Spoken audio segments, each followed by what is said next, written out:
আসসালামু আলাইকুম এভরিওয়ান। আজ আমি নতুন একটি রেসিপি নিয়ে আপনাদের মাঝে উপস্থিত হয়েছি। আজ তৈরি করে দেখাবো ডিমের কুরমা। চলুন দেখে নেওয়া যাক ডিমের কুরমা তৈরির প্রস্তুত প্রণালী।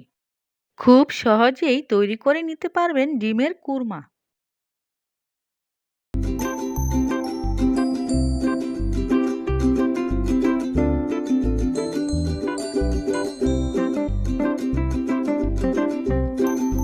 ডিমের কুরমা তৈরির জন্য প্রথমেই নিয়েছি ডিম সিদ্ধ ৮টি, দারুচিনি ২ টুকরো, এলাচ ৪-৫টি, গোলমরিচ ৮ থেকে ১০টি, তেজপাতা ২টি,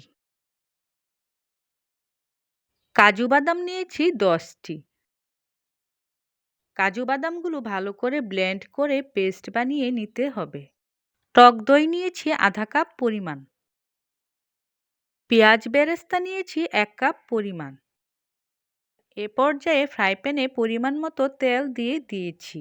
আধা চা চামচ পরিমাণ লবণ দিয়ে দিয়েছি। এবার সিদ্ধ করে রাখা ডিমগুলো দিয়ে দিলাম। চুলার আঁচ লো হিটে রাখতে হবে। ভালো করে নেড়ে দিতে হবে। ডিমগুলো হালকা ভাজা হলে উঠিয়ে নিতে হবে। এ পর্যায়ে হাঁড়িতে ২ টেবিল চামচ পরিমাণ বাটার দিয়ে দিলাম। 1/3 কাপ পরিমাণ তেল দিয়ে দিলাম। এবার ভালো করে নেড়ে মিশিয়ে নিতে হবে। তেল হালকা গরম হলে গোটা মশলাগুলো দিয়ে দিতে হবে। আবারও ভালো করে নেড়ে দিতে হবে। পেঁয়াজ বাটা দিয়ে দিলাম আধা কাপ পরিমাণ। আবারও ভালো করে নেড়ে দিতে হবে। চুলার আঁচ মিডিয়াম আঁচে রাখতে হবে। আধা চা চামচ পরিমাণ লবণ দিয়ে দিলাম। আবারও ভালো করে নেড়ে দিতে হবে। রসুন পেস্ট দিলাম আধা চা চামচ পরিমাণ। আদা পেস্ট দিলাম আধা চা চামচ পরিমাণ। আবারও ভালো করে নেড়ে দিতে হবে। মশলাগুলো ভালো করে কষিয়ে নিতে হবে। এ পর্যায়ে দিয়ে দিলাম আধা চা চামচ পরিমাণ মরিচ গুঁড়া, আধা চা চামচ পরিমাণ ধনিয়া গুঁড়া, আধা চা চামচ পরিমাণ জিরা গুঁড়া। আবারও ভালো করে নেড়ে দিতে হবে। এ পর্যায়ে দিয়ে দিলাম কাজু বাদাম বাটা। আবারও ভালো করে নেড়ে দিতে হবে। এবার দিয়ে দিলাম টক দই। টক দই ভালো করে ফেটিয়ে নিতে হবে। আবারও ভালো করে নেড়ে দিতে হবে। মশলাগুলো ভালো করে কষানো হলে ডিমগুলো দিয়ে দিতে হবে। ভালো করে নেড়ে দিতে হবে।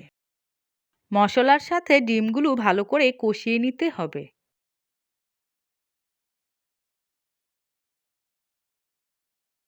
ডিমগুলো ভালো করে কষানো হলে দিয়ে দিলাম ১ কাপ পরিমাণ তরল দুধ। আবারও ভালো করে নেড়ে দিতে হবে। এ পর্যায়ে ঢাকনা দিয়ে ঢেকে দিলাম। ঢাকনা খুলে আবারও নেড়ে দিতে হবে। এ পর্যায়ে দিয়ে দিলাম ১ কাপ পরিমাণ পেঁয়াজ বেরেস্তা। আবারও ভালো করে নেড়ে দিতে হবে। ৮ থেকে ১০টি কাঁচামরিচ দিয়ে দিলাম। আবারও ভালো করে নেড়ে দিতে হবে। ঢাকনা দিয়ে ঢেকে দিলাম।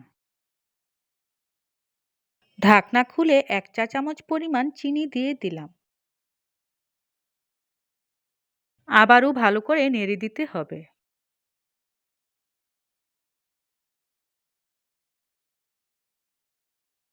আবারও ঢাকনা দিয়ে ঢেকে দিলাম।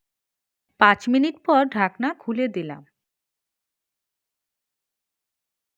তৈরি হয়ে গেল মজাদার ডিমের কুরমা। এবার পরিবেশনের পালা। পেঁয়াজ বেরেস্তা দিয়ে পরিবেশন করে নিয়েছি।